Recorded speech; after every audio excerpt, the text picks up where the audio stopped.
ahlak derken kendi şumulüyle ele alacağız. Bununla beraber aynı zamanda hayat içtimai adına, hayat-ı ailevi adına, hayat-ı ferdi adına aleyhissalatu vesselamın o hayatın huzur içinde ve aynı zamanda ahiret saadetine matuf istikamette cereyan edebilmesi için bu mevzuda bize gösterdiği numunelerle ona imtisal etmek ve iktida etmek, onun gösterdiği şeyleri hayata düstur yapmak ve yaşamak, bu da ahlakın ayrı bir çeşididir. Bu ahlak derken bütünüyle bunların hepsini ele almak, hepsini size intikal ettirmeyi düşünüyorum. Ve intikal ettireceğimin özü şudur. İki cümleyle temas ettiğim gibi ahlak, Muhammedi bir görünümden ibarettir sallallahu aleyhi ve sellem. Hakikat-ı Ahmedi aleyhissalatu vesselam'ı temsilden ibarettir. Saniyen bu ahlak-ı aliyenin menfi yönleri vardır ki, bu menfi yönlerini idrak etme, bunlardan iştinab etmem veya bunları müsbete kanalize etme yönü vardır. Onun üzerinde duracak bu mevzuda sırat-ı müstakim muvazenesini arz etmeye çalışacağım. Salisen ahlakın doğrudan doğruya altın halakalar halinde bir altın zinciri teşkil eden müsbet yönü vardır ki Hz. Muhammed Aleyhisselatu Vesselam'ın müsbet manada yaşadığı ve bizim ona hakikat-ı Ahmediyem veyahut hakaik-i Kur'aniye veya hulukullahil azam dediğimiz Allah ahlakı Celle Celaluhu. Onu arz edeceğim. Ve en sonunda da ahlakın insanın muamelesiyle, müravedesiyle, tekrar ber tekrar yaşamasıyla, kendinde bir huy haline getirmesiyle, bir edep ve haya halindeki tezahürüne temas edecek mevzu bitirmeye çalışacağım. İnsanda iyinin ve kötünün madenleri vardır. Onun içindir ki çok kimseler kendilerindeki kötülük madenlerini nasıl kullanacaklarını bilemediklerinden dolayı yeryüzüne Allah'ın cebri lütfisiyle insan olarak gelmiş olmalarına rağmen hayatlarını bağışlayın behaim olarak hitame erdirirler. İnsan olarak doğar, kendisine insan olarak yaşama imkanları verilir. Halbuki onlar hayatlarını diğer behaim gibi yeryüzünde emekleyen varlıklar gibi sona erdirirler. Binaenaleyh bu kendindeki o ulvi ve yükseltici duyguları değerlendirmemiş ve fena duyguları istimal etmesini bilememiş. Ya onları mühmel bırakmış veya suistimal etmiş. Onun için o duygular onu insanlık seviyesinden, zaviyesinden, derecesinden, behaim derekesine, kendinden aşağı yaşayan varlıkların derekesine baş aşağı düşürmüştür. Hafidanallah ve iyyakum. İnsanda iyinin ve kötünün madenleri vardır ama bu madenler bir maslahata binaen konmuştur.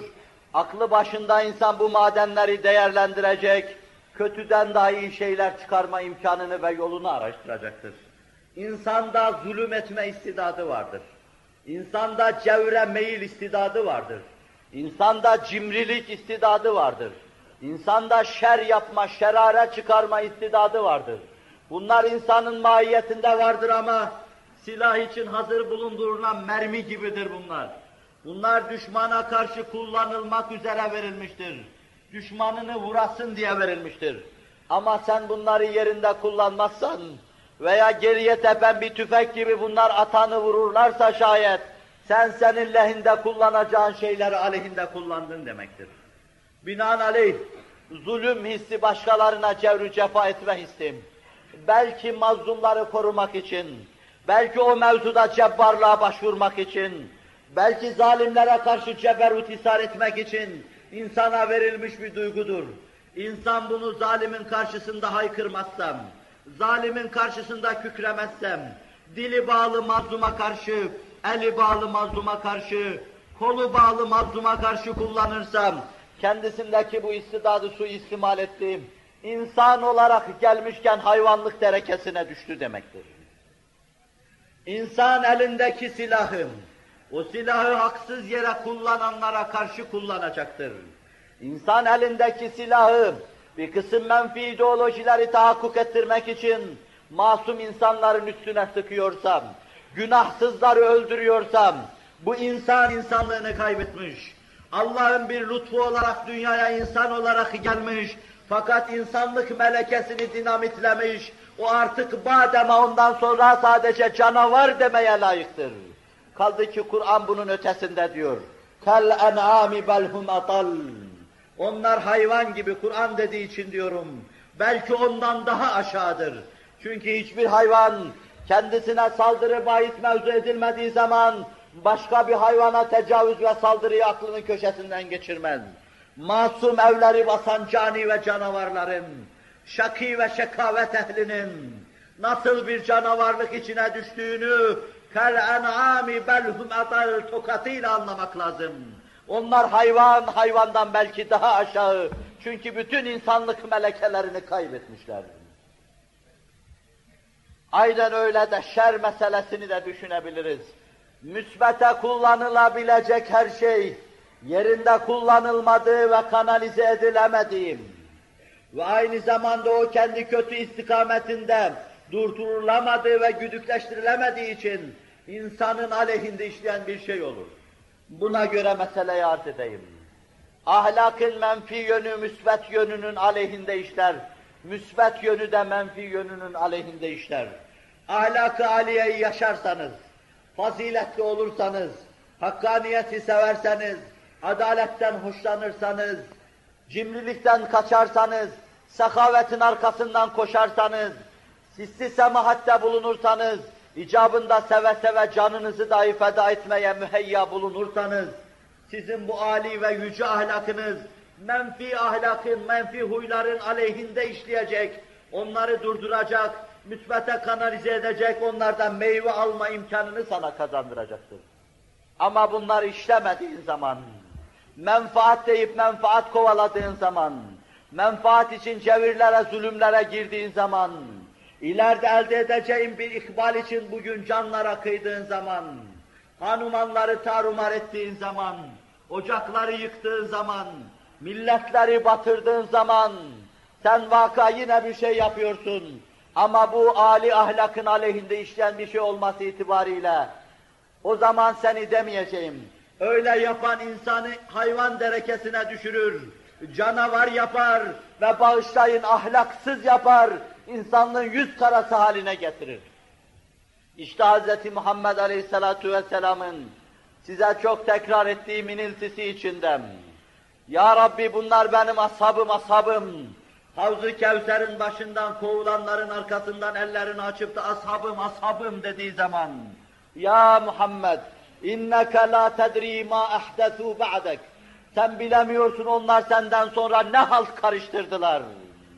Camiyi terk edenler oldu işlerinden, secde tanımayanlar oldu işlerinden, beli bükülmeyen katılar oldu işlerinden, cana kıyan canavarlar oldu işlerinden, sokakları kana boyayanlar oldu işlerinden, ırz namus tanımayanlar oldu işlerinden, kadın erkek beraber yatıp kalkanlar oldu işlerinden, binaenaleyh kovulacaklar havzının başından. Sana ümmet olarak doğdular fakat ümmetin değil onlar. Allah Celle Celaluhu tard ederken ve Hz. Muhammed Aleyhisselatü Vesselam da bunun ıstırabını içinde duyarken ve bir iniltiyle bunu bize anlatırken mesele çok derin, çok canlı ve kalp taşıyan insanın içinde inilti meydana getirecek çapta anlatılmaktadır. Allah basiret ve idrak ihsan eylesin. Ahlakın menfisini ve müsbetini kendi muvazeneleri içinde arz edeceğim size. Fakat bugün sadece ileride arz edeceğim meselelere misal olsun, ışık tutsun, onları anlatmama vesile olsun diye 3 misal arz etmeyi düşünüyorum vakit el verirse. Ahlak-ı âliye-i Ahmedi Aleyhisselatu Vesselam haddi zatında bir menfinin ve müsbetin muvazenesinden ibarettir.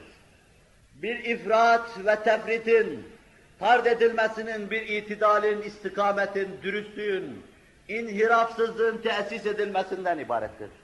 Efendimiz sallallahu aleyhi ve sellem bütün ahlakta bunu bize getirmiştir. Sırat-ı müstakimi getirmiş, sırat-ı müstakimi tavsiye etmiştir. Ben numune olarak 3 hususa kısaca temas edeceğim.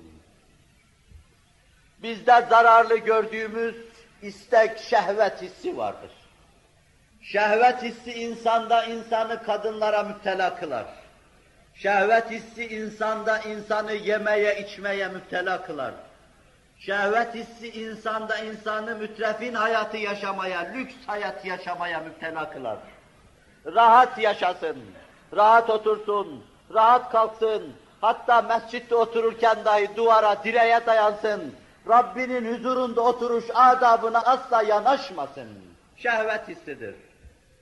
Mideye ait yönüyle biz buna şikemperverlik diyoruz.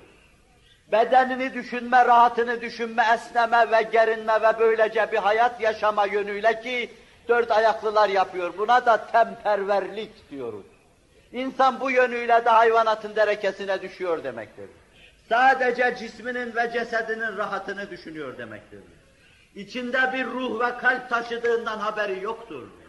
Gecesi karanlık ve ahuvahsız geçtiği gibi, seccadesinde bir damla gözyaşı bulunmadığı gibi, gündüzü de gecesinden daha karanlıktır. O da öyle yaşamaktadır. Şehvet hissinin muktezasıdır. Önüne gelen en soğuk sulardan içmek ister. En leziz nimetlere elini uzatmak ister. Ve meşru gayrimeşru tanımaz her kadına sahip çıkmak ister. Herkesin hakkına el uzatmak ister. Her gördüğü fabrika, her gördüğü lokanta, her gördüğü pastane karşısında ağzının suyu akar ve kendisinin olmasını arzu eder. İnsandaki şehvet hissidir. Bu his önlenmediği zaman, akıl ve irade bunun önüne geçmediği zaman ki hayvanat akıl ve iradesi olmadığından bu duygular onda aşırı değildir. İnsanda akıl ve irade olduğundan, meşiyet olduğundan, fetanet olduğundan bu duygular insanda sınırsız bırakılmıştır. İnsan iradesiyle ve aklıyla insan olacak ve bunları önleyecektir. İnsan aklıyla, iradesiyle bunlara istikamet getiremezsem, Kur'an'ın ışığı altında, sahibi din ve sahibi şeriatın rehberliği altında bunlara bir istikamet getiremezse, insan önüne gelene saldıracaktır. Fabrikalar işgal edecektir. Milletin malına tecavüz edecektir. Elin alemin kızını kaçıracaktır ve kadınını baştan çıkaracaktır. Şehvet mahfilleri teşkil edeceklerdir. Masalar içkilerle donatılacak. Kadınlarla sefil mahluklara yakışır şekilde tatmin edilme yolları araştırılacaktır. Frenlenmemiş şehvi duygunun insanı insandan aşağı mahluklar derekesine itmesin, insanı çırtkan kılmasın, sevimsiz hale getirmesinin ifadesidir. Bunun beri tarafında da bir tefrit görüyoruz. İnsanın kendi kendini yidişleştirmesi, beşeri hormonları dinamitlemesi, erkekliğini ve kadınlığını öldürmesi, ben ne yeme istiyorum, ne içme istiyorum, ne hayata karışma istiyorum, ne de hiçbir şey istiyorum. Bu da meselenin tefritidir.